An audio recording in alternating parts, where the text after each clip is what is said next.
bwacu ni bugufi, ngwino twuzuza ibyawe kugira ngo ukuri kwawe gukiza abariko gusohoka, kuzuza umutima wanjye kugira ngo abariko gusohoka mu kanwa kanjye, maze mwami bisohokane gukiza, bisohokane kugira umumaro, kandi bihuza abantu bawe nawe ubwawe, bitabahuje nanjye bibahuze nawe. Urakoze, cyubahiro cyose nikikugarukire kuko ugikwiriye. Ni wowe nyiri ubwenge bwose no kumenya, ni wowe nyiri imbaraga n'ubutwari. Iyo ukoze ikintu kiraba, ukenera amaboko y'abana b'abantu. Icyo wahagaritse kirahagarara, icyo utangije kigatangira, icyo ushyizeho iherezo kigashyirwaho iherezo. Turahiriwe kuko uri mu ruhande rwacu. Cyubahiro cyose gukomera nibikugarukire, ni mu izina rya Yesu dusenze, amen. Haleluya. Yesu nashimwe cyane. Ndashima Imana yongeye kuduha ubuntu bwo kugaruka imbere yayo muri aya masengesho twita ngo ni hamwe n'umwami, dukora buri wa mbere wa nyuma usoza ukwezi kubw'imbabazi z'Imana, kubw'ubuntu bw'Imana, kugeza igihe Imana izaduhera ibindi cyangwa izatubwirira ibindi. Urakoze rero gufatanya natwe gusenga, abari iminsi yo gusenga no kwiyiriza, tubitewe n'inyota kutwifuza kumenya umwami. Abakijijwe twese ni ukuri tuba tumeze nk'impinja zikeneye kuramizwa amata y'umwuka. Udafite inyota y'Imana bikurambiye, wongere wigira imbere mu gusenga, usaba Imana ikugaruremo ubuzima bwayo, kuko abafite ubuzima bwayo bahorana inyota byayo ntibibarambira, ahubwo bifuza kurushaho kumenya ibyo umwami ashaka. Rero Imana iguhe umugisha. Tugiye kuganira ku ijambo ry'Imana, niyumvisemo kwita ngo hakurya y'umuranga. Umuranga nkuko tubizi ni umuranga ubundi uranga umukwe n'umugeni, umenye ubahuza, utunga agatoki ngo dore ukwiriye kurebwaho n'uriya, ukwiriye kurangamirwa n'uriya si njyewe. Abameze nk'ikimenyetso gusa, abameze nk'icyapa kiyobora abantu kukwiriye. Turakoresha urugero rwa Yohani umubatiza, nifuza ko ariko turushaho kubyumva nk'abavuga ubutumwa bwiza bose turabaranga, abavuga ibyitwa iby'Imana, nubwo rimwe rimwe tubyita iby'Imana mu by'ukuri atari ibyayo, ariko nabo ngabo ndimo mvuga. Hakurya y'umuranga rero hakwiye kuba iki? Hakwiriye kubaho uwo dusiganirwa dusanga ari we Kristo. Ibyo mvuga, ibyo uririmba, ibyo ubwiriza, byose bikwiriye gutungira abantu agatoki kuri Kristo, kandi bikwiriye gusiga binteye kurangamira uwo nguwo wanyerekaga kuruta uko bigutera kurangamira njyewe. Imana y'imbabazi itugirire ubuntu. Turakoresha rero mu butumwa bwiza bwanditswe na Yohana, turasoma ahantu harehare. Turakoresha igice cya mbere, turasoma kuva ku murongo 6 tugeze ku 16, tugende dusimbuka gutyo. Hakurya y'umuranga. Haleluya. Mu by'ukuri niba narakubwirisha ubutumwa bwiza ugasigarana njyewe njyenyine, intego iba itagezweho. Imana itugirire ubuntu. Reka dusome mu butumwa bwiza bwanditswe na Yohana igice cya mbere, duhere ku murongo wa 6. Ngo hariho umuntu watumwe n'Imana witwaga Yohana, uwo yazanywe no guhamya iby'umucyo ngo atume bose bizera. Hariho umuntu watumwe n'Imana witwaga Yohana, uwo yazanywe no guhamya iby'umucyo ngo atume bose bizera. Nta yindi nshingano, nta wundi murimo, nta kundi guhamagarwa, yaraje guhamya iby'umucyo, namara kubihamya bitera abantu kwizera uwo avuga. Imana ishimwe cyane.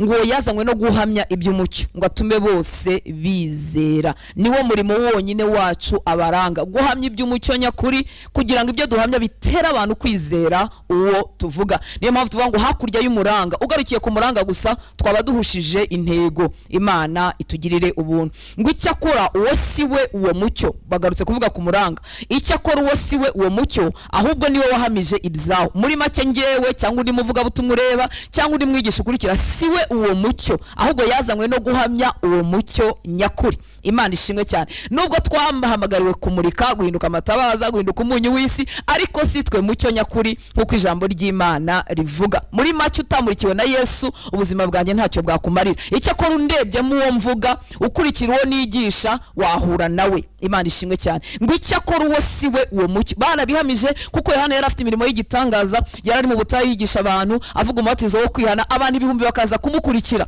Yesu atangara yaravuze amuvugaho, yavuze ngo bagiye mu butayu kureba iki? Muri make nta cyari kumukurura, ariko kubw'imbaraga z'umwuka wari yari yuzuye akiri mu nda ya nyina. Muri make yari igitangaza, yari atangaje, ariko birabihamya ngo siwe uwo mucyo. uwo Yohana Umubatiza nubwo yuzuye umwuka wera akiri mu nda ya nyina, cyagiye ngo aramukanya na Mariya, mama we aramukanya na Mariya, ngo abana bombi bakiterera mu nda, akuzuza umwuka wera akahinduka umunaziri hakiri kare, ntakore kuri vino, akabaho ubuzima mu by'ukuri butangaje. Turamutse dufite Yohana uyu munsi, ubanza abantu barangaye bashobora kumusenga, ariko Bibiliya yatubwiye ngo icyakora uwo siwe uwo mucyo, ahubwo niwe wahamije ibyawo. Imana ishimwe cyane. Umuranga siwe mucyo nyakuri. Umurongo wa 9 uranejeje ngo uwo mucyo niwe mucyo nyakuri, uwo yaje kutwereka ngo dore umucyo nuriye, naba ari we mureba, uwo noneho niwe mucyo nyakuri. Hakurya y'umuranga hariyo umucyo nyakuri, hariyo uwakiza ubuzima bwawe, hariyo uwabohora ubuzima bwawe, hariyo uwagukiza icyaha. Uwo mucyo niwe mucyo nyakuri. Imana ishimwe cyane. Ngo uwo mucyo niwe mucyo nyakuri, ngo kandi ubwo nibwo yatangiraga kuza mu isi ngo amurikire umuntu wese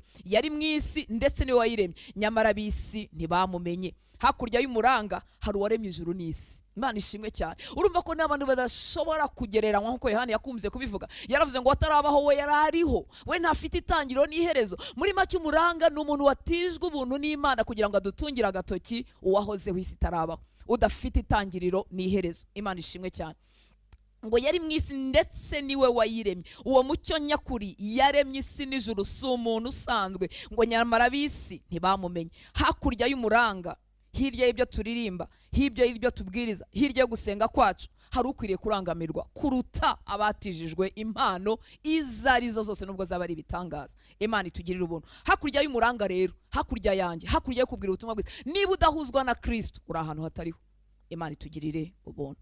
Ku murongo wa 11 ngo yaje mu bye ariko abe ntibamwemera, icyakora bamwemeye bose bakizera izina rye, yabahaye ubushobozi bwo kuba abana b'Imana. Abo ntibabyawe n'amaraso cyangwa n'ubushake bw'umubiri cyangwa n'ubushake bw'umugabo, ahubwo babyawe n'Imana. Abemeye kurangamira hirya Yohana Umubatiza, abemeye kurangamira hakurya y'umuranga, hari ikintu cyababaye, bahawe ubushobozi bwo kuba abana b'Imana. Abataragarukiye kuri ba Yohana Umubatiza, uzi ko umuntu ashobora kugendana nanjye ntaraga ubugingo buhoraho, nakaga. Agarukiye kuri njyewe ntiyahinduka kuba umwana w'Imana. Agarukiye ku muranga uvuga ibyiza, uvuga ibintu byiza by'Imana, ariko adatambutse hakurya y'umuranga turangira, ntago yakwakira iki ngiki, iki cy'agaciro cyazanye Yesu. Imana ishimwe cyane. Ngo abo ntibabyawe n'amaraso cyangwa n'ubushake bw'umubiri cyangwa n'ubushake bw'umugabo, ahubwo babyawe n'Imana. Nungutse ikindi kintu muri ano magambo. Mu by'ukuri tuvuga ngo abo ntibabyawe n'ubushake bw'umubiri cyangwa n'ubushake bw'umugabo, ahubwo babyawe n'Imana. Inshuro nyinshi cyangwa njyewe mbanganisha ku babyeyi kwa gakiza ntaho gahuriye naho twavukiye, si ubushake bwa ba data na ba mama. Ba data na ba mama batubyaye mu mubiri, Imana nibishimirwe rwose, kandi yabakoresheje icyo gitangaza cyo gutuma tugaragara hano mu isi, inda zacu ntibazikuramo, turavuka. Imana nibishimirwe. Ariko kukubyarwa n'Imana, ubushobozi bwo guhinduka umwana w'Imana, nta muntu bifitemo uruhare. Ngo si kubushake bw'umubiri, si nubwo ubushake bw'umugabo, si nubwo ubushake ashwida bw'umuntu uwo ari we wese. Umva icyo nungutse, ni ukuvuga ngo n'umuranga ntafite imbaraga zaguhesha kuba umwana w'Imana, kuko umuranga nawe ni umugabo, ni umugore, n'uw'Imana igutumaho. Mu by'ukuri bitakorwa n'abana b'abantu, n'umuranga ntafite imbaraga zo kubikora. Imana itugirire neza. Ngo icyakora bamwemeye bose bakizera izina rye, yabahaye ubushobozi bwo kuba abana b'Imana. Abo ntibabyawe n'amaraso cyangwa n'ubushake bw'umubiri cyangwa n'ubushake bw'umugabo. Shobora kukubera ukubwira ijambo ry'Imana, shobora kukubera ugutungira agatoki, nkakubwira ngo dore umukwe nuriya niwe ukwiriye gusanga, ariko nta mbaraga ziguhesha kuba umwana w'Imana nifitemo, kuko nanjye ndi muri aba ngaba. Umuntu, umubiri, umugore n'umugabo ntibafite izo mbaraga. Ni byiza ko tugira abantu batwigisha ijambo ry'Imana, ariko wari uzi yuko ntashobora kuguhesha kubyarwa. Niwumva ubutumwa bwiza mvuga, nitugira umugisha aburangamiye bakaba bavuga ubutumwa buzima, bizaguhuza n'ufite imbaraga zo gutuma uhinduka umwana w'Imana. Ni ukuvuga ngo abaranga ntibagiriza imbaraga. Aba ntibabyawe n'amaraso cyangwa n'ubushake bw'umubiri cyangwa n'ubushake bw'umugabo, ahubwo babyawe n'Imana. Muri make n'ubushake bw'umuranga ntibwahesha abantu kuba abana b'Imana. Kandi iyo bibi byo ngibyo, inshuti zacu dukunda zitarakizwa, abavandimwe bacu, abo mu miryango yacu batarakizwa, tuba twarabahesheje agakiza. Abo turarana batarakizwa, tuba twarabahesheje agakiza. Iyo umuranga agira imbaraga zitanga agakiza, tuba twarahereye iwacu. Ariko umuranga ni umuranga. Ababyarwa n'Imana babyarwa n'Imana, nta bushake bwa muntu burimo, nta mbaraga za muntu zirimo. Icyakora Imana yakorera mu butumwa bwiza kuko buhetse imbaraga. Ariko iyo udahuye n'ubutumwa bwiza, harya uhura nande, harya uhura n'iki? Imana itugirire ubuntu. Ndifuza ko waza gusigarana mu mutwe wawe igitekerezo uzagumana uko ugize umugisha wo kugira umuranga uguhagarara imbere. Uzajya wifuza kwibaza hakurya y'umuranga, ese arimo arantungira akagero arimo arantungira agatoki Kristo? Ese izi nyigisho, ese izi ndirimbo zirantungira agatoki Kristo? Ejo ndi kumwe n'umwana umwe tubana, twari turimo yaririmbye indirimbo imwe cyangwa yariciyemo ayisubiramo. Iyo ndirimbo tuyitekerezaho, ni indirimbo izwi, ntabwo nayisubiramo ko niyo abakundwa, ariko tuyisubiramo tuburamo ikintu. Itubwiye iki? Yavugaga ibyago n'amakuba, yego, ariko se kwitana tubwiye byibuze ati hamwe n'ibizo hari ibyiringiro muri Kristo Yesu. Uzi indirimbo nziza ikavuga igatondeka ibitero bingahe by'abantu b'abahanga haleluya. Ngo Jambo ku murongo wa 14, Jambo yabaye umuntu abana natwe, tubona ubwiza bwe busa n'ubw'umwana w'ikinege wa se, yuzuye ubuntu n'ukuri.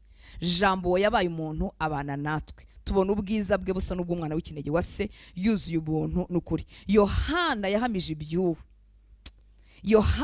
iby'uwo avuga yeruye ati, uwo niwe navuze nti uzaza hanyuma ni wunduta, kuko yahozeho ntarabaho. Yohana yabaye umuranga mwiza, utigereranya, utiringaniza, udaseruka ngo ajye hagati y'umukwe n'umugeni. Hari igihe umuranga amara gukora umurimo ariko arangiza akitambika hagati y'umukwe n'umugeni. Yohana ntigeze akora mwene ibyo bintu. Nguhereye ku murongo wa 15, ngo Yohana yahamije iby'uwo avuga yeruye ati, uwo niwe navuze nti uzaza hanyuma ni wunduta, kuko yahozeho ntarabaho. Mu yandi magambo, ntaho duhuriye. Ubu nibwo butumwa twahawe, inshuti z'Imana. Abaranga twese twahawe ubwo butumwa kuvuga ngo uwo tuvuga ntafite itangiriro, ntafite iherezo.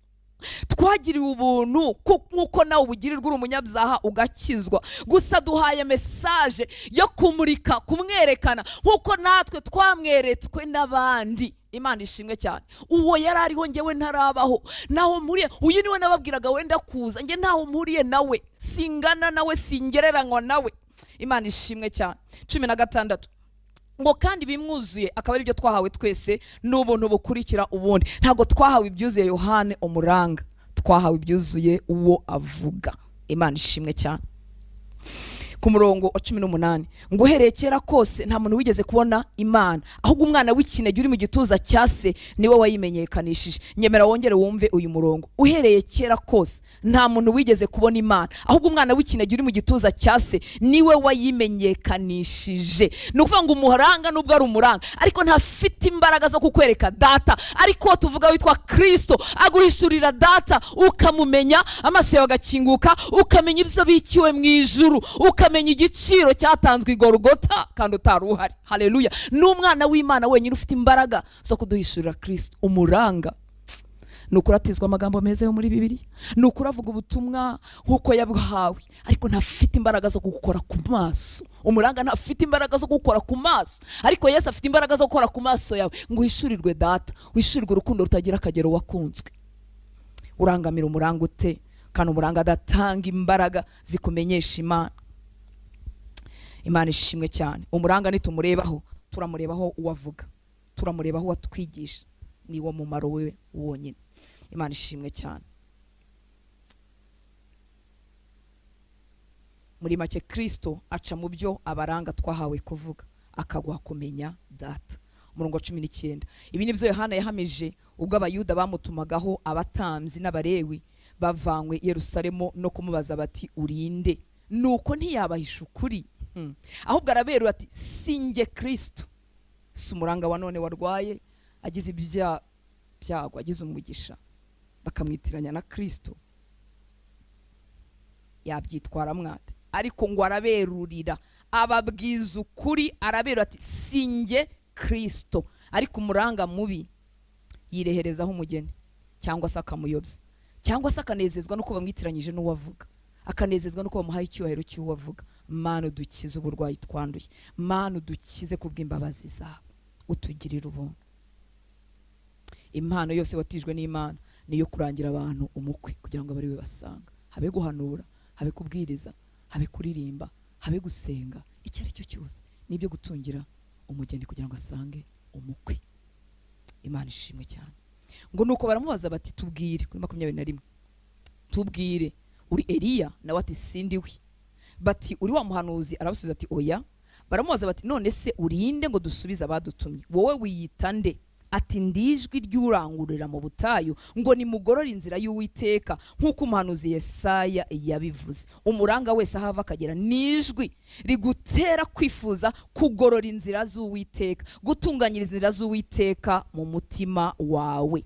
Iyo uhuye rero n'indirimbo y'umuranga muzima, iyo uhuye n'ijambo ry'umuranga muzima, iyo uhuye n'ubuhanuzi bw'umuranga muzima, bigutera kurushaho kurangamira Kristo, bisiga mu mutima wawe inyota yo gutunganira Imana. Ngo ndijwi gusa ry'urangurura mu batayu ribabwira ngo nimutunganyirize Uwiteka inzira. Si inzira zanjye Yohana Umubatiza mutunganya, ni inzira z'Uwiteka. Ndijwi, ndijwi, ndijwi, ndijwi, nta kindi ribwira abantu ngo nimutunganyirize Uwiteka inzira. Mana dukize uburwayi twanduye bwo kurangamira abaranga kuruta uko tukurangamira. Dukize gutinyana, guha igitinyiro gikabije abaranga, tutagwaho wowe Mwami Muremyi w'ijuru n'isi, we watugiriye ku musaraba. Ku murongo wa 25 ngo nuko baramubaza bati none ubatiriza iki kutari Kristo, ntube na Eliya, ntube na wa muhanuzi? Yohana arabasubiza ati nge ndabatirisha amazi gusa, ariko muri mwe hahagaze umutaramenya, uwo ni unsimbura, kandi ntibinkwiriye gupfundura udushumi tw'inkweto ze. Ngewe ndabatirisha amazi gusa, ndakora icyo nabwiwe gusa. Umuranga wese ahagurutswa n'Imana. Icyo Imana ishyize ku mitima yacu tugahaguruka, twamenye kugikora cyangwa tutakimenye, ariko tugakora icyo cyonyine. Icyo cyonyine. Ngewe ndabatirisha amazi gusa, ntimuntegeho ibindi. Ngewe ndabatirisha amazi gusa, ariko muri mwe hahagaze uwo mutari mwamenya, uwo ni unsimbura, kandi ntibinkwiriye gupfundura udushumi tw'inkweto ze. Umuranga mwiza yumva iteka wamenye uwo Mwami waje kugushaka, ngo utaramenya. Niyo mpamvu bavuze ngo muri mwe hahagaze uwo mutaramenya. Umuranga mwiza ahora yifuza kugukangurira kumenya uwo tuvuga. Icyifuzo cye gusenga biragukangurira ko warangamira uwo tuvuga, ko wahora wigira imbere, ko erega hahora haharaho kwigira imbere. Ngo muri mwe hahagaze uwo mutari mwamenya, ndifuza ko ari we mumenya, ndifuza ko ari we murangamira. Ngo ni ukuri ntitugereranywa, sinkwiriye no gupfundura udushumi tw'inkweto ze. Ntiyigereranya na hato n'uwavuga ngo ntibinkwiriye no gupfundura udushumi tw'inkweto ze. Umuranga mubi ntacyo byamutwara cyane umwitiranyije na nyiribiremwa. Mana tugirire ubuntu. Iyo twitegereje intumwa za kera zakoreshejwe ibitangaza n'ibimenyetso, muribuka kwa Koruneliyo mu gice cya 10, mwibuke ko atumaho Petero yari yamurangiwe nijoro. Nyewe ushobora kumbona just kuri YouTube cyangwa muri radio cyangwa muri televiziyo nubwo naby'Imana yabicamo, ariko none ijuru ryaramusanze. Marayika uvuye mu ijuru yasanze Koruneliyo, aramubwira ngo usenga kwawe kwarumvikanye, ubuntu bwawe byahindutse urwibutso imbere y'Imana, none tumaho umugabo witwa Petero utuye hana yamurangiwe nijoro. Petero nawe ijuru riramusanga, rimubwira ko atagomba kwangira abo bantu baje kumusanga ngo abite ibizira, rimusanga muri bwa buryo byamusanzwe muri rya yerekwa yagize. Hanyuma Petero aragenda, barahura. Petero agihinguka, Koruneliyo yenda kumuramya no kumupfukamira, kandi koko wenda yagize ngo nawe ni marayika. Si umuntu yari yarangiwe na marayika, niko yarashoboye. Ku murongo wa 25 na 26 igice cya 10 cy'ibyakozwe n'intumwa, ngo Petero agiye kwinjira, Koruneliyo aramusanganira, yikubita imbere y'ibirenge bye aramuramya. Ariko Petero aramuhagurutsa ati haguruka, nanjye ndi umuntu nkawe. Arangije ababwira Kristo, avuga Kristo, avuga ko taranazi ko byo bahawe n'abanyamahanga babiha abo umuntu abawe. Haguruka windamya, nanjye ndi umuntu nkawe. Ariko umuntu warangiwe n'ijuru, umuntu ijuru ryasanze. Mana dukize, utugaruke utuzuri aho twarwaye naho twayobejwe, uturengere kuko uri umunyembabazi. Wirengagiza imyaka yacu yo kujijwa, kuko uri Imana y'amahirwe ya kenshi. Mu byakozwe no mu gice cya 14, noneho ba Paulo na Barnaba bakiza umuntu. Igice cya 14 ndaza gusoma ku murongo 14 no 15 gusa. Bakiza umuntu ngo wari urema ibirenge kuva yavuka atari yagenda. Uwo mujyi bari basanzwe baramya ibigirwa Mana, barangije bazana ibitambo. Abatambyi bya bigirwamana baravuga ati aba none si abantu n'Imana zitumanukiyemo, bazana ibitambo ngo baramye Barinaba na Pawulo. Ngo ariko intumwa Barinaba ku murongo wa 14, ngo ariko intumwa Barinaba na Pawulo babyumvise bashishimura imyenda baturumbukira muri rubanda bavuga ijwi rirenga bati mwabagabo mwe niki gitumye mugira mutyo? Natwe turi abantu buntu tumeze nkamwe kandi turababwira ubutumwa bwiza ngo mureke ibyo bitagira icyo bibamarira, muhindukirire Imana ihoraho yaremye ijuru n'isi n'inyanja n'ibirimo byose. Igihe bajyagayo ntago Papa Square gukiza waremaye, Papa Square kubabwira ubutumwa bwiza ngo bave mu bitagira umumaro barimo byo kuramya ibigirwamana. Ariko ya Mana iherekeresha ibitangaza n'ibimenyetso abayizera ikora n'icyo gitangaza, babazanira kubatura amaturo, bazana ibitambo ngo bature ibitambo, babaha n'amazina y'ibigirwamana byabo. Ngo ariko ngo aba bagabo b'Imana aba baranga bukuri ngo bavuga ngo mwabagabo niki gitumye mugira mutyo? Natwe turi abantu buntu tumeze nkamwe kandi turababwira ubutumwa bwiza ngo mureke ibyo bitagira icyo bibamarira, muhindukirire Imana ihoraho yaremye ijuru n'isi n'inyanja n'ibirimo byose. Iyo haza kuba umuranga urwaye ako kanya baratangijwe ministry y'ibitangaza n'ibimenyetso, ariko arababwira ngo tuje kubabwira ubutumwa bwiza kugira ngo muve mu bitagira umumaro murimo. Niko abarwayi bazakira, niko ibitangaza bizakoreka, kuko Imana yacu yuzuye imbabazi no kugira neza. Igihe Petero yavugaga kuri Yesu ababwira nyine kwa kuno yavuga ngo uwo Yesu ngo yagendagendaga ahantu hose agirira abantu bose neza, akiza abo Satani twaje igitugu, n'ukuri arabishaka. Ariko arababwira ngo muri make iyo bahita bashyira imbere ibitangaza, uyu murimo wo kubabwira ubutumwa bwiza buri bubakure mu bitagira umumaro ntiwari bukomeze, kuko abantu bari gukira ariko ntibahindukirire ubutumwa bwiza. Imana itugirire ubuntu. Mwabagabo mwe niki gitumye mugira mutyo? Natwe turi abantu buntu tumeze nkamwe kandi turababwira ubutumwa bwiza ngo mureke ibyo bitagira icyo bibamarira, muhindukirire Imana ihoraho yaremye ijuru n'isi n'inyanja n'ibirimo byose. Muri make bari kuva kuramya ibyo basanzwe baramya biriya bigirwamana, barangiza bagahita baramya Pawulo na Barinaba, bari kuba bagumye mu bitagira umumaro. Imana itugirire ubuntu. Reka dukomeze ari mu butumwa bwiza bwanditswe na Yohana igice cya mbere, tugiye ku murongo wa 29. Ngo bukeye bwaho abona Yesu aza aho ari, aravuga ati nguyu umwana w'intama, aravuga ati nguyu umwana w'intama w'Imana ukuraho ibyaha by'abari mwisi. Umva umuranga mwiza. Ngo bukeye bwaho abona Yesu aza aho ari, aravuga ati nguyu umwana w'intama w'Imana ukuraho ibyaha by'abari mwisi. Shuti y'Imana, urashaka gukurwa mu cyaha?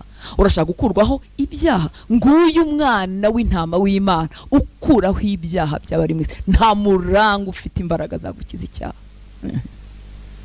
ariko tuvuga ni umwana w'intama watambwe kugira ngo akureho icyaha cy'abari mwisi, adukureho n'amashami y'ibyaha. Izo mbaraga zibikiwe muri we, abamurangamira bose barakira. Imana itugirire neza. Wikwibeshya ko nugera ku mukozi w'Imana runaka ari bwo uzakira icyo cyaha. Umuntu yakugira inama, umuntu yakuyobora kuri Kristo, yakubwira ubuzima bwawe muri Kristo Yesu, yakugira iyo nama wenda nawe yigira ari muri urwo rugendo, yakubwira ategera ijambo ry'Imana, ba mu buzima busenga, iyegurire Kristo. Ukuri ni kugira muri we kuzakubohora, ariko nta muranga ufite imbaraga zo kugukiza icyaha. Uko niko Yohana yavuze ngo nguri umwana w'intama w'Imana ufite imbaraga zikuraho icyaha cy'abari mwisi. Uri murareba he? Utegereza ubutabazi he? Imana itugirire ubuntu. Hari n'igihe tutabitegereza ku bantu, tubitegereza nko ku masengesho. Mbuze uko mbivuga, amasengesho ni meza ariko tuyarangamiramo Kristo. Ntiturangamira iminsi 3, ntiturangamira iminsi 7, ntiturangamira 40, ntiturangamira 100, turangamira Kristo, kuko hariho ubuyobe butera n'abantu kumera nkaho basenza gusenga amasengesho simbizi, kwiringira iyo minsi basenze kuruta gutumbira uwo dushaka muri iyo minsi, uwo tunyote waduteye kujya gusenga. Imana itugirira ubuntu. Umwanzi n'umuriganya ku buryo ikintu cyose cyayobya abera agikoresha, ariko Imana ishimwe yuzuye imbabazi, Imana ishimwe idukiza, Imana ishimwe itatuyobera, itaturekera mu kuyobagurika kwacu, Imana ishimwe duhuza n'ukuri. Abafite inyota bose bazahuzwa n'ukuri, nunayo ntuzaherayo. Niba koko nawe urangamiye umwami ari cyo ushyize imbere, ariko nurangamira igisubizo uzayobagurika. Nkuko bavuga bariya baba mu nzandiko Pawulo yandikiye Timoteyo b'ibihe bya nyuma, no kuvuga ngo uzabushaka igisubizo à tout prix. Ushaka icyo kintu runaka uzagihabwa nubwo cyaba kitavuye ku mwami yari cyurangamye, ariko nurangamira umwami nukuri ntuzayoba byiteka, azaguhuza nukuri, azanakwarura amaboko yazagukura mu mitego utaruzi ko ari imitego kubw'imbabazi ze. Imana itugirire neza. Ngo nguyu umwana w'intama w'Imana ukuraho ibyaha by'abari mwese. Kuba muri Kristo ni mu mutekano, ni muri security. Nasanze kuba muri we bitanakeneye kumenya ibintu byose, ndamumenya nkarushaho kumuhishurirwa, nawe akamenya, nawe akandinda, nawe akanzengurutsa amaboko ye y'imbabazi. Ibyo akeneye kumenya azabimenyesha, ibyo azandinda ntarinze kubimenya azabindinda. Arihagije. Gwiza gushaka ukuri kw'ijambo ry'Imana. Wibuke ko ngo tuzamenya ukuri kandi ukuri kuzatubatura. Icyaha kikwizingiyeho kigutinzeho, numenya ukuri uzakura muri ubwo bubata, uzakurwa muri ubwo buja bw'icyaha. Birabiha nshuti y'Imana kugira ubuzima bubiri uri umukristo. Birabiha kugira ubuzima bwo mwibanga, ukagira n'ubundi bugaragariramo mu bana nabo musengana. Birabiha, ariko imbata ntiyagenewe guhora ari imbata, irabohoka. Mu rugo haba y'abana. Egera ukuri, shakisha ukuri kugeza igihe ubohokeye, kuko wagenewe kuba mu mudendezo Kristo atanga. Ku murongo wa 30, ngo uyu niwe navuze nti nyuma yanjye hazaza umugabo unduta ubukuru. Aracyahama. Uyu niwe navuze nti nyuma yanjye hazaza umugabo unduta ubukuru. Erega nta bundi butumwa, erega nta yindi message no kuvuga kuri uyu mugabo w'igitangaza. Uyu niwe navuze nti nyuma yanjye hazaza umugabo unduta ubukuru, kuko yahozeho ntarabaho. Icyakora sinari imuzi, ariko kugira ngo yerekwe Abisiraheli nicyo cyatumye nza mbatirisha amazi, kugira ngo yerekwe ab'igihe cyacu. Nicyo cyatumye tuza tuvuga ubutumwa bwiza tuvuga, nicyo cyatumye uhabwa ziriya mpano, nicyo cyatumye uririmba, nicyo cyatumye ukorera muri iyo mpano. Impano zose zatanzwe twaziherewe kugira ngo ab'igihe cyacu bamenye uyu mugabo, bamenye uwabapfiriye ku musaraba. Ngo kugira ngo yerekwe Abisiraheli nicyo cyatumye nza mbatirisha amazi. Iyi mirimo yose twahawe, ukuguhamagarwa, izi mpano, ndavuga iz'ukuri, no kugira ngo yerekwe ab'iki gihe.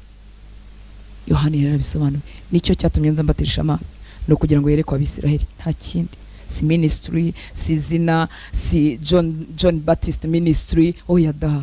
Ibyo yego nibitizanyo, kuko kwisi agomba kuba amazina. Ibyo twandikije bari amazina, ibyo bigomba kuba kwisi, ariko mu mutima icyatumye mpamagarwa, icyatumye mbatirisha amazi, no kugira ngo yerekwe Abisiraheli. Icyatumye dukorera mu mpano zitandukanye data duha, intoya nini zakuze n'izirimo guto, izarizo zose, icyatumye tubihabwa no kugira ngo Yesu yerekwe ab'igihe twavutsemo.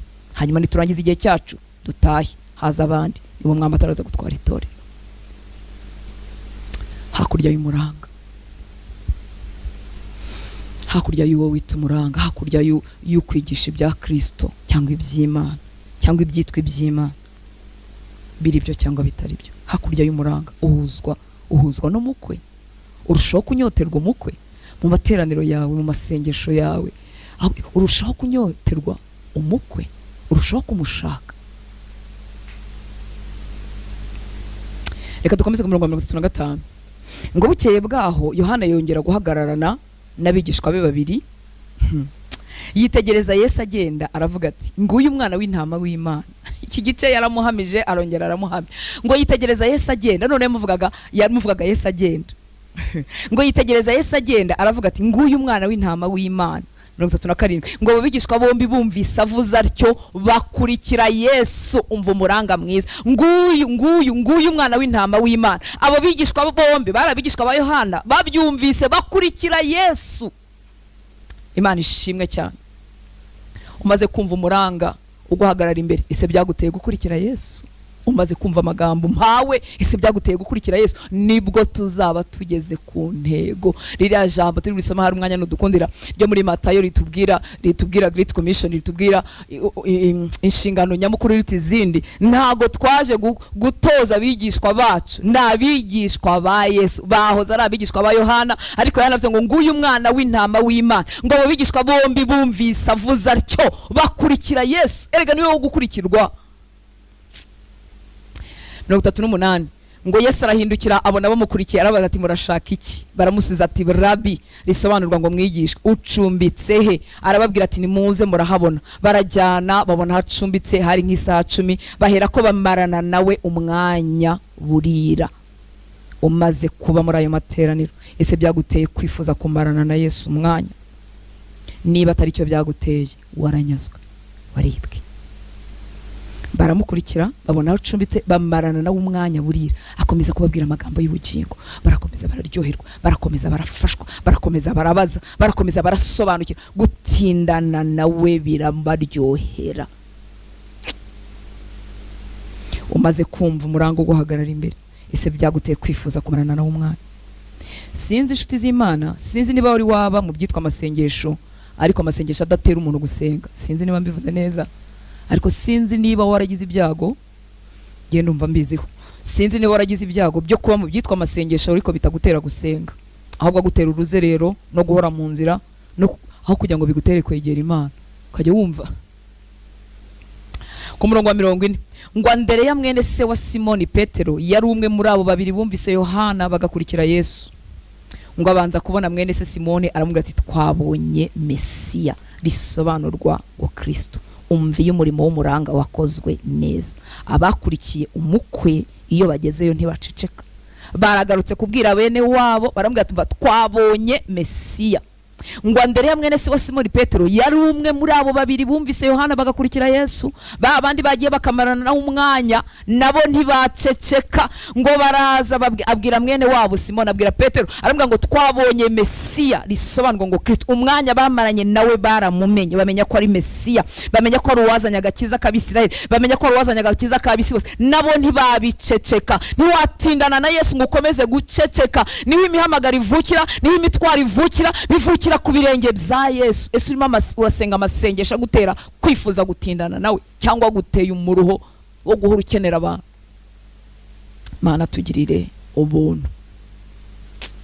Mu by'ukuri urangiwe umukwe nawe iteka muri we havuka ishyaka ry'uko yakomeza kubwira abandi iby'amakuru y'umukwe. Yaramwiboneye, yabonye Mesiya, yabonye ukuraho ibyaha by'abantu. Muri make wahuye n'umuranga mwiza, akamumenyesha umukwe uwo ari we, akamuhuza na Kristo. Uwahuye na Kristo ntabasha guceceka, ajya kubwira abandi. Niba nta shyaka ryo kubwira abandi bya Yesu, nukuri ongera umwegere, ongera umarana umwanya nawe, kuko aranejeje, ni igisubizo, n'umutabazi ku buryo umuntu adashobora kubasha kongera kubaho atamuvuga.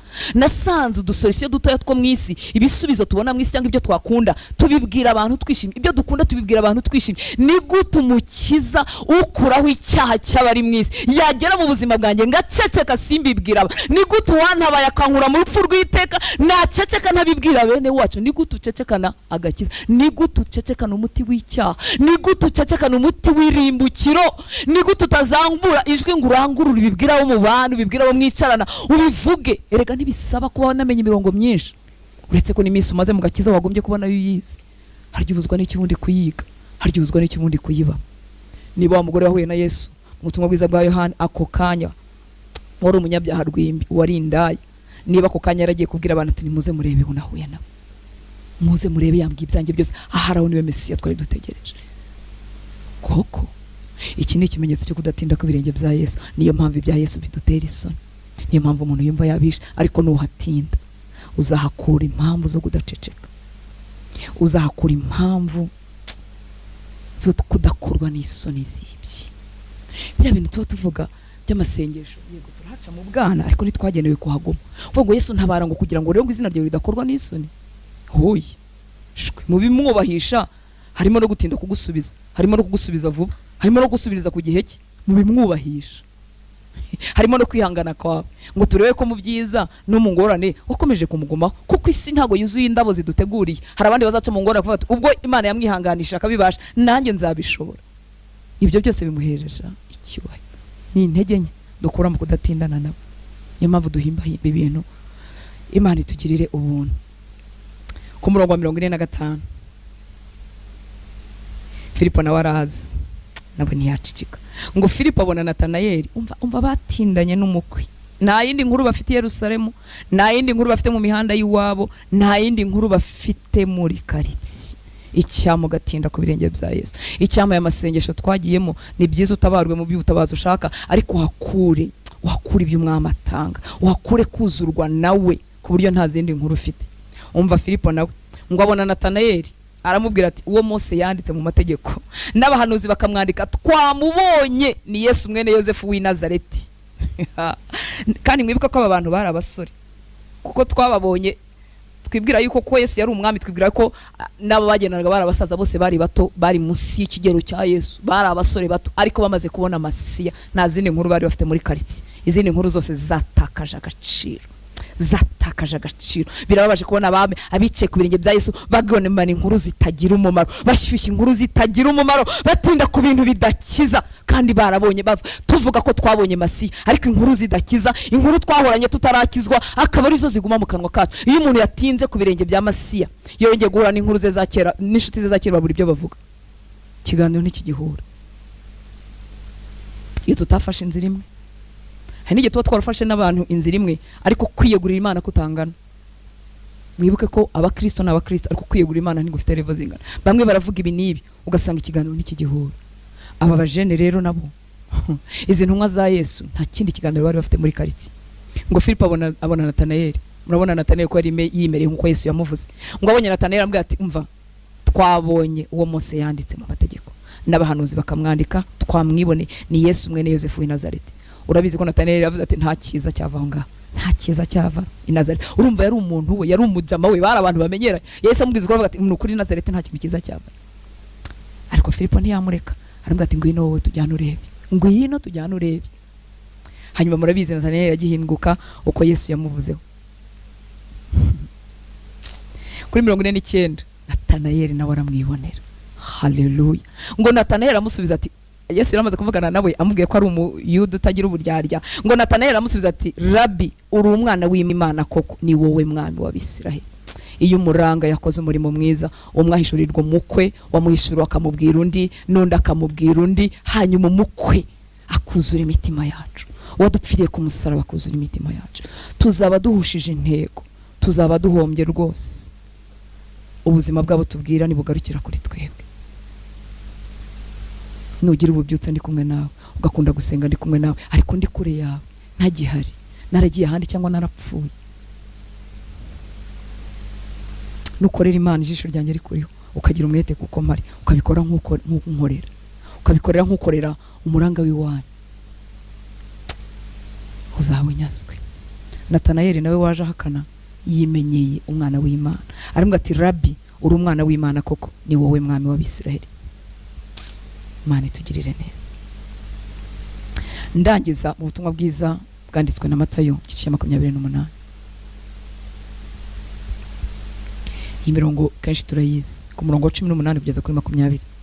Ngo nuko Yesu arabegera avugana nabati, nahawe ubutware bwose mu ijuru no mu isi, nuko mugende muhindura abantu bo mu mahanga yose abigishwa, mubatiza mu izina rya Data wa twese n'Umwana n'Umwuka wera, mubigisha ikintu kimwe, kwitondera ibyo nababwiye byose, kandi dore ndi kumwe namwe iminsi yose kugeza ku mperuka y'isi.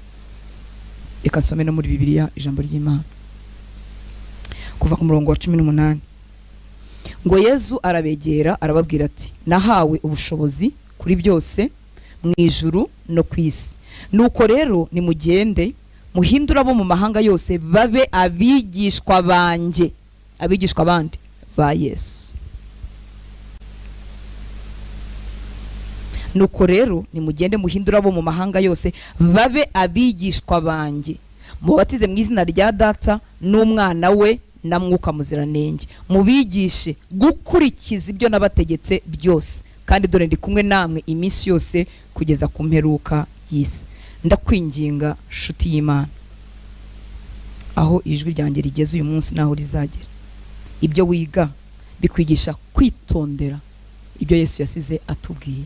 Ese biguhindura umwigishwa wa Yesu utari umwigishwa wa Rutanzi, umwigishwa wa Yesu, umwigishwa utari uwo muranga uguhagaze imbere, umwigishwa wa Yesu. Hakurya y'ibyo umuranga uguhagarara imbere avuga, uhabwa kwifuza, gushakisha, kwitondera ibyo Yesu yasize atubwiye. Ngo mubigisha kwitondera ibyo nababwiye, nimugende muhindura abantu baba bigishwa banje ngewe Yesu, mubatize mu izina rya Data wa twese n'Umwana n'Umwuka wera, mubigisha kwitondera ibyo nababwiye byose, kandi dore ndi kumwe namwe iminsi yose kugeza ku mperuka y'isi. We ari fidèle, arizerwa, ari faithful, we ari kumwe natwe kugeza ku mpera y'isi, kugeza isi irangiye ari kumwe natwe. Ariko se natwe turi faithful ku byo yadusabye gukora, mubigisha kwitondera ibyo nababwiye. Misi yo gusenga ni misi yo kumbwira ngo unyigisha kwitondera ibyo wambwiye, kuko kuba kumwe nawe we azaba kumwe nawe. Erega we ntiturinda kwimwibutsa ngo abane natwe, ni ukuri ari kumwe natwe, ahubwo ni twebwe kuba aho ashaka ko tuba, ni twebwe kuba aho yagennye kuba. Yesu yaravuze ngo umuntu ntankunda ngo we na data bazaza bagumane nawe. Umuntu ntankunda azitondera amategeko yanjye. Mubigisha kwitondera ibyo nasize mbabwiye, dore ndi kumwe namwe kugera ku mperuka y'isi. Hejuru kandi yadusezeranyije nahawe ubutware bwose mu ijuru no mu isi. Ni ukuri ubutware bwe buri kumwe natwe, buri kumwe n'abamwizera. Ariko dufite umurimo wo kwiga kwitondera ibyo yasize atubwiye. Ukwiriye kuba ari ibyo urimo wigisha, ukwiriye kuba ari ibyo urimo uririmba, kandi ukwiriye kuba ari ibyo urimo wiga. Nkwiriye kuba ndimo niga kwitondera ibyo yasize ambwiye. Erega ntiyaduhinduye nk'amaperoke amagasuku asubiramo. Oya, arashaka ubuzima bw'umuranga buba nawe bumurangamiye. Ese namukubwira gute nanjye ntamurangamiye? Ese nakomeza kumuvuga uko ari gute nanjye ntamurangamiye? Nanjye nkwiriye kuba ndimo murangamira ngo nitoze kwitondera ibyo yasize ambwiye. Hanyuma uko mbimenya mbikumenyesha, ndimo mbyiga nawe mbikwigisha, turi mu rugendo rwo kwitondera twese ibyo yasize atubwiye. Impamvu Paulo yavuze ngo mugere ikirenge mu cyanjye nkuko nanjye ngera mu cya Kristo, nuko nyine yari ari muri urwo rugendo rwo kwitondera ibyo Yesu yasize amubwiye. Ndakwinginze, kingura amaso y'umutima wawe, emera kugenzura, uvuga uti ibi bisize bimpinduye umwigishwa wa Yesu. Ese ibi binyongereye inyota yo kwitondera ibyo yasize ambwiye. Ibwiza ukuri. Ubuhanuzi ni bwiza pe, cyane cyane iyo umuntu ari mu minsi yo kutamenya icyo Imana imushakaho, cyangwa se kutacyumva, cyangwa iminsi igoye, ukajya wumva Imana yagutumaho umuntu ukwibutsa ibyo yavuganye nawe n'ibindi. Ariko harya ibibwiwe ibyo Imana izaguha kuva mu gitondo kugeza nimugoroba, ibyo Imana izagukorera, kandi ko Imana yo yizerwa, ibyo ugomba kumpa n'ibyo ugomba kunkorera ko nta kizayibuza kubikora. Harya ari ibyo byonyine mbwiwe kuva mu gitondo saa moya kugeza saa 8. Nigishwa ryari ibyo kwitondera ibyo yasize ambwiye? Nigishwa ryari se uko ubuzima bw'amutegereje babaho? Ese ndahinyura Imana y'ubuhanuzi zirakagwira, iz'abahanuzi bazima bahumekewe n'Imana zirakagwira, kuko zagenewe gucyaha, gukebura, kugarura ku murongo, kugarura bitorero ku murongo, kutwibutsa, kutugarura, zirakagwira. Ariko niba bibuzemo ko kwigisha kwitondera ibyo yasize, dore ko ari byinshi. Irya jambo ryo mu Baroma 12 ridusaba ko twemera ko tuvugururwa imitekerereze yacu, kugira ngo tubashe kumenya ibyo Imana ishima, ibyo Imana ikunda. Uko tuvugururwa n'ijambo ry'Imana nibwo tubasha kumenya ibyo ishima, nibwo tubasha kumenya rwose ibyo ikunda, tugenda tumenya agace ku kandi. Imana ibaha umugisha.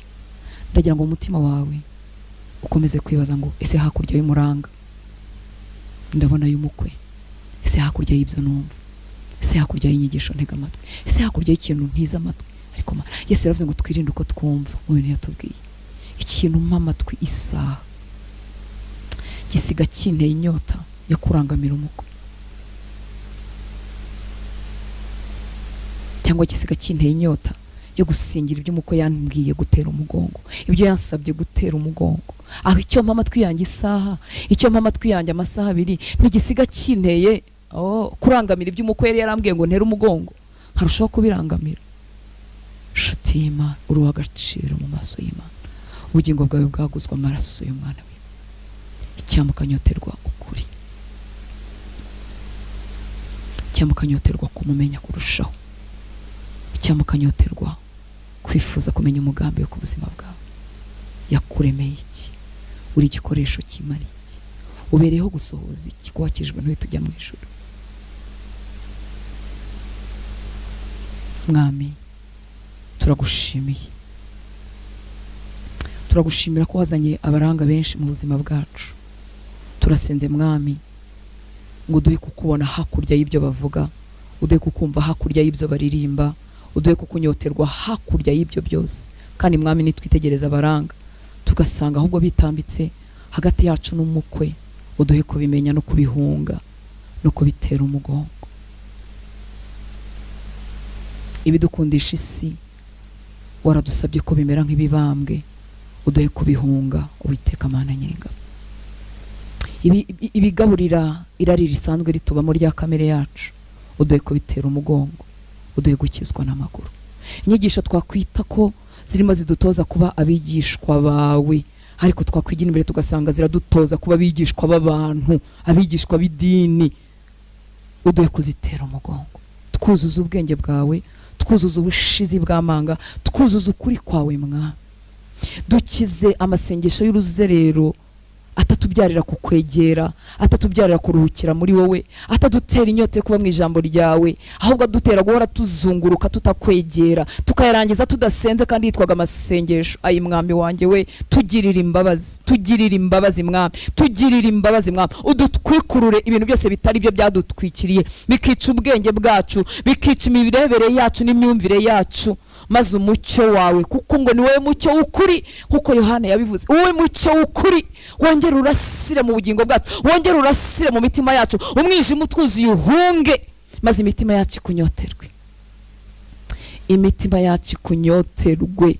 Utubabarire Mwami ibyo twanyweye bitari byo, bikaduhuzwa amata y'umwuka adafunguye, tukayahurwa, ntitubashe kwihanganira ijambo nyajambo isaha, ntitubashe kurisoma isaha, ntitubashe kurimaramo umwanya. Abatwigisha ibyo wasize utubwiye tukumva nta peti, tukumva Mwami ntitubishaka kubera ibyatwinjiyemo bikatwanduza. Ubidukize Uwiteka Mana Nyiringa, ugarura inyota y'ijambo ryawe. Nta mwana wavuka ngo areke kunyoterwa n'ijambo ryawe. Garura inyota y'amata mazima adafunguye, ari ryo jambo rya, kugira ngo ridukuze ritugeze kugakiza, tugende turushaho gusa nawe, tugende turushaho kwezwa. Utweresha ukuri Mwami waba, ijambo ryawe ni ryo kuri. Dukize ubunebwe twandujwe n'abaranga b'ibinyoma, batubwiye ko bahora badusengera bakatubwira ko batugererayo, tukadevelopa ubunebwe bwo kutakwishakira no kudashakisha kumenya icyo uvuga. Bidukize kubw'imbabazi zawe, udutere kwicara ku birenge byawe nka Mariya, kugira ngo twakire umugabane mwiza tutazakwa. Twigishe gusenga, twigishe gusabana nawe. Erega waratubwiye ngo intama zawe zumva ijwi ryawe, muraziranye, zirakuzi nawe urazizi, duhe kumva ijwi ryawe. Urakoze Mwami. Twongeye gusenga ngo mu gihugu cyacu hagurutse abaranga b'ukuri, hagurutse abasore bato, hagurutse abakobwa bato, hagurutse abagabo bakuze, hagurutse abagore bakuze, batubera abaranga b'ukuri. Abo wahaye impano Mwami zitwigisha ijambo ryawe ubahagurutse, abo wahaye ubuhanuzi bw'ukuri ubahagurutse, abo wahaye kwigisha by'ukuri ubahagurutse. Uhagurutse abavuga butumwa bari bugende mu mihanda, bari bugende mu mashuri, bari bugende mu maguriro, bari bugende hirya no hino Mwami, bagatwara ubutumwa bwiza. Uhagurutse abadutoza Mwami, kugira ngo ibyo wadushyizemo byose byake, byose bigukorere Uwiteka Mana Nyiringabo. Urakoze Mwami waba. Itorero wameneye amaraso, itorero ubereye umutwe, reka uwariyobya wese akanwa ke kazibwe mu izina rya Yesu, kuko watuguze amaraso y'igiciro cyinshi kugira ngo tuboneke. Byagusabye kujya ku musaraba, urupfu rubi ku bwacu. Reka ubugingo wameneye amaraso bwe gukerenswa, bwe gupfushwa, bwe gutotezwa, bwe gushyirwa mu bubata, kandi waraje kudukura mu bubata. Urakoze Mwami waba, urakoze Mwami waba. Uhagurutse abahungu n'abakobwa bakugendera, bafite ishyaka ry'ibyawe, batanga ibyo wabahaye byose, ubutunzi wabahaye, impano wabahaye, amafaranga wabahaye, umwanya ubatije, amahoro batije. Reka ibitugize byose bigukorere Mwami waba. Urakoze Mwami waba. Icyubahiro cyose nikikugarukire kuko ugikwiriye. Wumve gusenga kuzamuka mu mitima yacu, kandi Mwami muri iyi minsi uduhe kongera kwigira imbere mu kukumenya, uduhe kwigira imbere mu kugukunda, uduhe kwigira imbere mu kukumvira, utwongerera inyota yo kugushaka. Ukomeza amaboko yaratenebutse, ukomeza amavi yarashizemo imbaraga. Urumuri rwacumbaga wongera urwatsi, urubingo rwawe rusadutse rutwawe n'umuyaga w'ibihe n'ibigeragezo n'ibibazo, wongera urukomeze, kuko we ngo urumuri ruzima nturuzimya, urwacumbaga ntabwo ruzimya, urumuri urubingo rusadutse ntabwo ruvuna. Komeza ubugingo bw'umuhungu wawe, komeza ubw'umukobwa wa Nyagahora ku ngoma waruteraganwe n'imiyaga n'imiraba itandukanye, ongera umukomeze, yongera kwiringiri. Urakoze mwami w'aba, gukiza kwawe kugwirire kuba Satani yaratwaje igitugu mu bacu, muri bene wacu, mu banyarwanda bene wacu. Gukiza kwawe kugwire Nyagahora ku ngoma mu bagukeneye bose hirya no hino mu isi.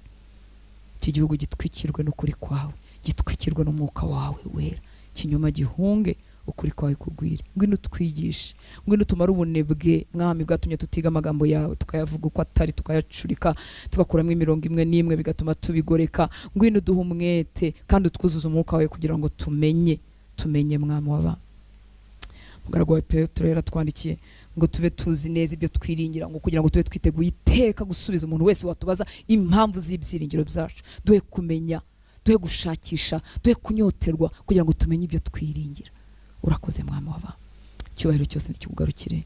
Umugisha abatuma tubasha gusenga, abatuma tubasha guterana, umugisha batuma ubutumwa bwiza udutije bugera hirya no hino, tugakangurira benshi ku bukiranutsi, ndetse hagagaruka ingabo kugira ngo duhure kuri iki gicaniro cyo gusenga. Bose ubaha umugisha, cyubahiro cyose nikikugarukire, ni mu izina rya Yesu dusenze, amen. Mwami Yesu abaha umugisha, murakoze kuba mu ijambo ry'Imana. Na ejo muri niba turi saa 11 za mu gitondo, isaha imwe yonyine wigomwe ibitotsi tubane mu gusenga, hanyuma no kumugoroba saa 12 n'igice. Umwami abagirire neza, murakoze.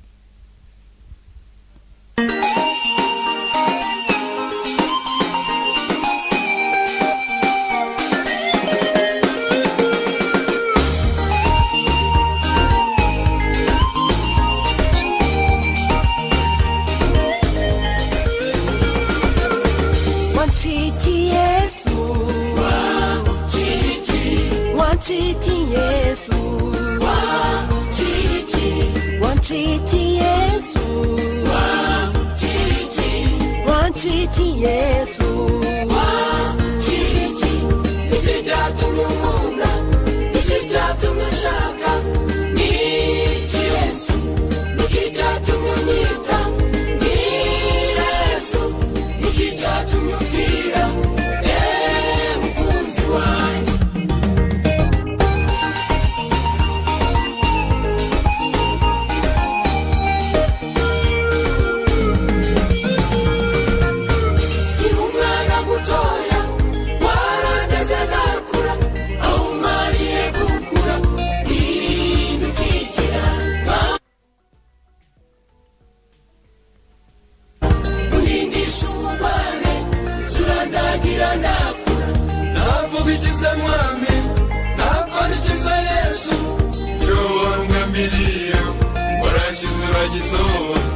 Wishimiraga yuko zibera mu nzu yawe, none ubu dore ndahari, ndaririmba ishimwe ryawe. Wanchiti Yesu, wanchiti Yesu, wanchiti Yesu, wanchiti Yesu, nikijatumye umunda, nikijatumye nshaka, niki Yesu, nikijatumye unyita, ngira Yesu, nikijatumye ufira, mukunzi wanjye.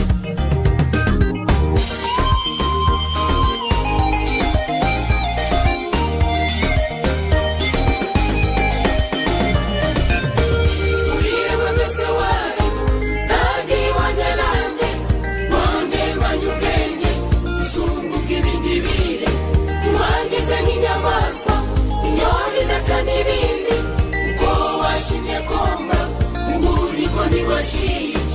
Amaye amaso ndareba, nitegereza nawe, amaye amatwi yombi, ndumva ndasobanukiwe.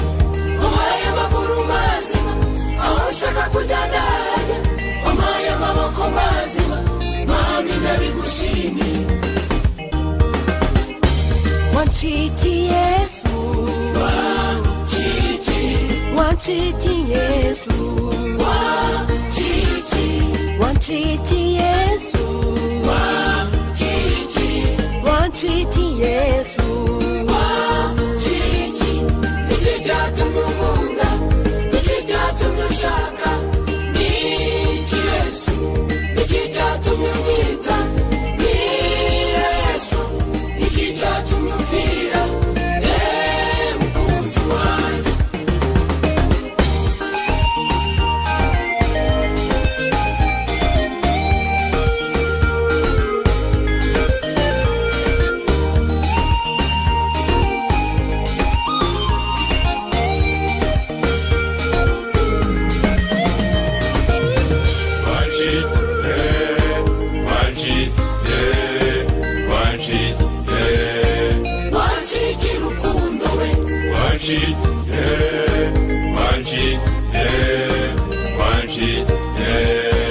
Wanshiki mukunzi wanjye, iyo nibutse umusaraba, mwami ndagushima, iyo nibutse imibabaro yawe bintera kugushima, nibutse ko wapfiriye, mwami ndagushima, nibutse ko wazutse, bintera kuguhimbaza. Wanshiki Yesu, wanshiki Yesu, wanshiki Yesu, wanshiki Yesu, Iki cyatumye unkunda, iki cyatumye